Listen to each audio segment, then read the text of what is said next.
Hello everybody, Hookrix here, and welcome to another Mercenary Thoughts from the Inner Sphere.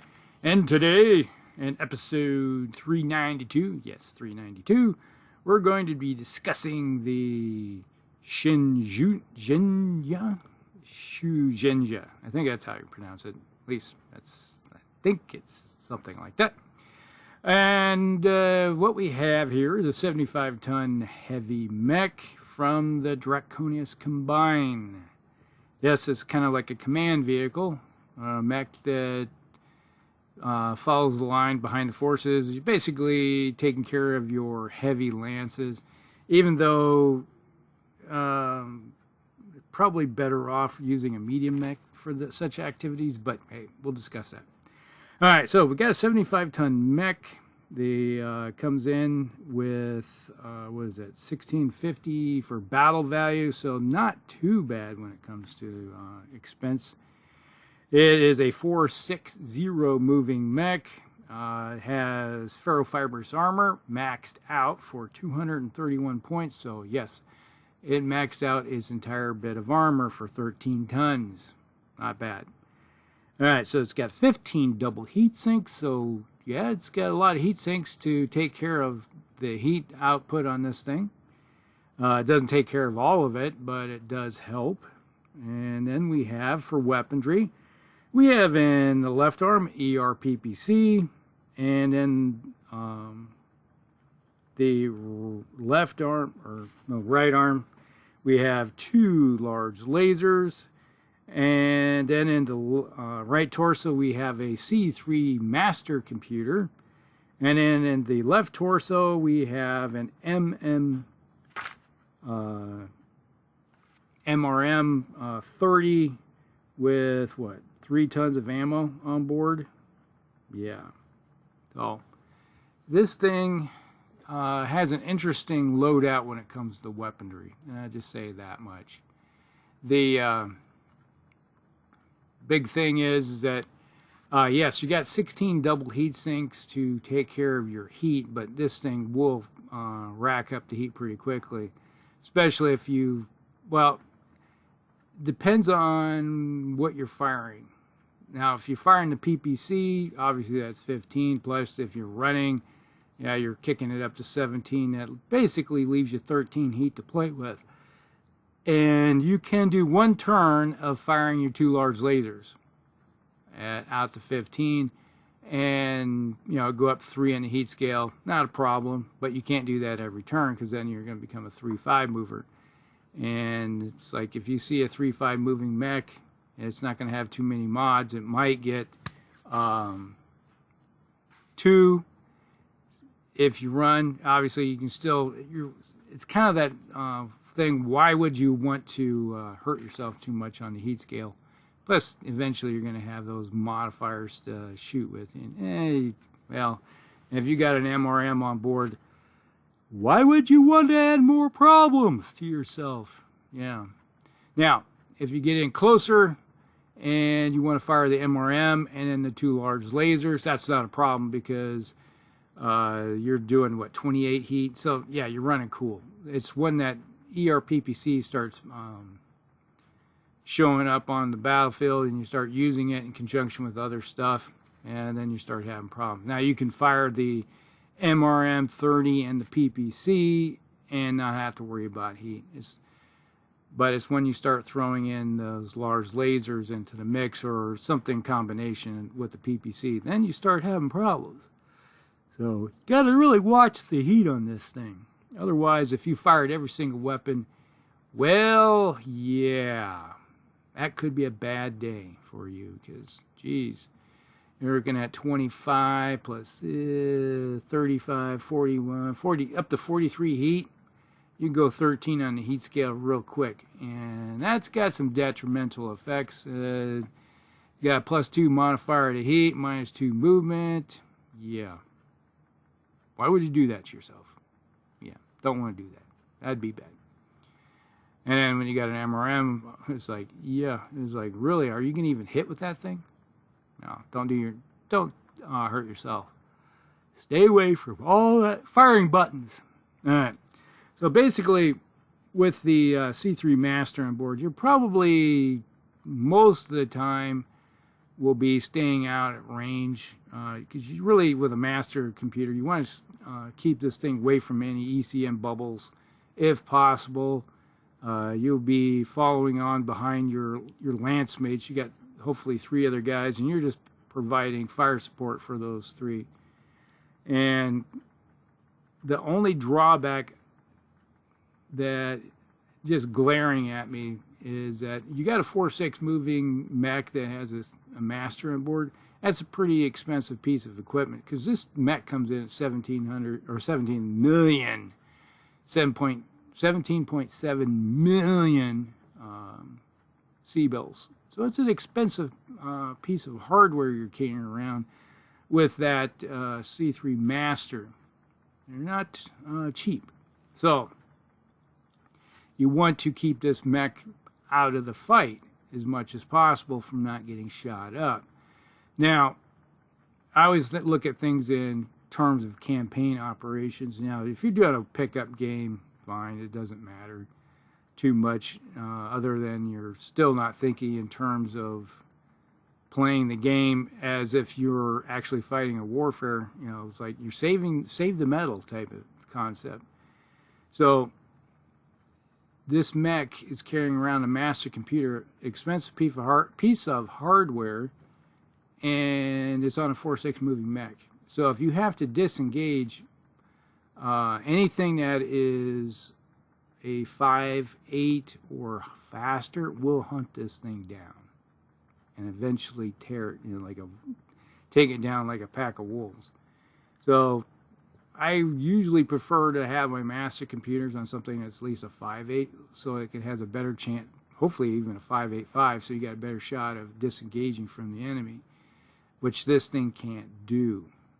But, and, you also, well, we could always change to certain things, but, you look at this mech, it has 2 extra crit slots left over after everything is put on it. So, that's another glaring thing, is that modifying this thing isn't very easy to begin with, because, you're running low on ability to make modifications.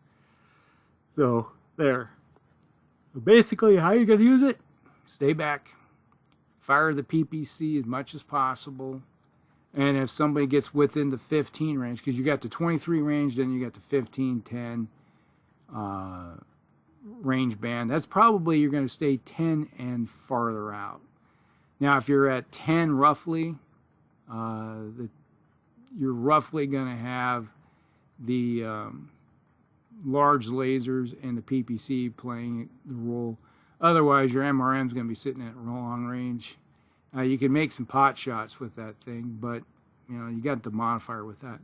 So you're going to be looking at, if you decide to get in closer to, let's say, 8, where you're at the medium range with the MRM,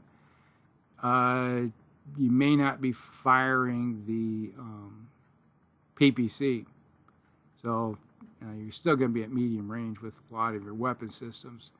But that's pretty much where you're going to be looking at, keeping it farther back, out of the ECM bubbles, because those go out to 6. So, or 3, 6, yeah, so you get that little bubble area. You definitely want to stay back. So you're helping your lance mates maintain that shorter ranges. That's the whole purpose of a C3 Master, is to allow your lance mates to work in conjunction for the shorter ranges that you have. So you're probably going to have a faster 6.9, 7.11 preferably, or even an 8.12 moving, 8.12.8 preferably, with a slave on board that's your eyes and ears that are trying to keep the mods high as possible so it's not dying, and providing the shorter ranges for you. So the other guys can just pound targets at the short ranges. So that's the wonderful thing about having the master network, is that you don't necessarily have to close with this thing. Because if you got somebody that's short range, as long as you're within 15, that you're able to throw the other weapons out at short range. So that's the good thing. So if that's possible and you got that working for you, oh yeah, it's like get right at that 14, 15 range mark, and then just pummel targets as much as possible. And if that's the case, if you're shooting at short range, I probably would be not shooting the PPC and then throwing the 2 large lasers and the MRM downrange and giving them all kinds of fun with those things. So that would be the preferred method of using this thing. All right, so there's another version of this mech. We got the 8H. Let me see here, 8H. This comes in at $16.92, a little bit more expensive, about, what is it, 40 more points, 38, something like that. This one's a slight derivation of it. Basically, they got rid of the 2 large lasers and replaced them with 2 light PPCs, so now you're going out to 18. Okay, so yeah, they're only 5-pointers for damage-wise, but it allows you to put a little bit more equipment on board. So now you have a Guardian ECM, and you got the C3 Master. You still got the MRM 30, 2 light PPCs. You still got the ER PPC, but now you have 2 APODs on board that are in the right and left leg for anti-infantry work. Now, personally, could you have gone with something else like a flamer with those? Possibly, but I'm not sure if it has any. Yeah, it's got. It does have 3, 4, 5, 6. Yeah, it's still got 6. And it went with endosteel. That's the big switch here. Is like it went with endosteel instead of ferrofibers. That allows you to, and it has 11 double heat sinks, so the heat dissipation is not as good, and then you still have all those heat producing weapons. So you got 15, 25, 35, you can go up to 37. So yeah, you can go up 15 on the heat scale, just bam, like that. If you fired everything, that would be bad too, because then you're a -3 movement, and then you're looking at a shutdown roll. Not good. You don't want to do that. So basically, once you get in range, you're probably just going to be using the MRM. If you're using the C3 network, and those are in short range through the network, you're going to be using the MRM and then the 2 light PPCs, and leaving the standard ER PPC alone, not using it, and just kind of plink it away with those other weapon systems. So, and then you're providing your own ECM bubble too to help out, which is nice. Helps keep the Artemis at bay a bit. And then if someone has a network themselves, and maybe if they get too close to you, you can help shut them down. So there's that. So, you got your 6 hex bubble with that ECM going out there. So there's that. Now, that's pretty much sums up the Shugenja, or Shugenja. I think that's maybe how you pronounce it. So it's one of those mechs that has a lot of potential, because, I can see why they're using it this way. In the Draconian standard operation, you're going to throw this into their slower moving heavies. Now, I did mention I typically love to put a C3 Master on a 55-ton chassis. That's at least a 5.8 or maybe a 6.9. And its whole purpose is to have the ability to escape. Like I mentioned before, I like to have something that's like, because we play campaigns, and I like the idea of having, if things go sideways and I'm going to try to get the master computer off the board, because you want to save as many C-bills as possible. And if you're like looking at it from the aspect of the merc company, you want to really save the money. Even though it was like it's a major expense for a merc company to have something like that to begin with, even if the houses are typically not going to have that, well, sell to Merc in the first place. You've probably got it from salvage off the battlefield. So, yeah.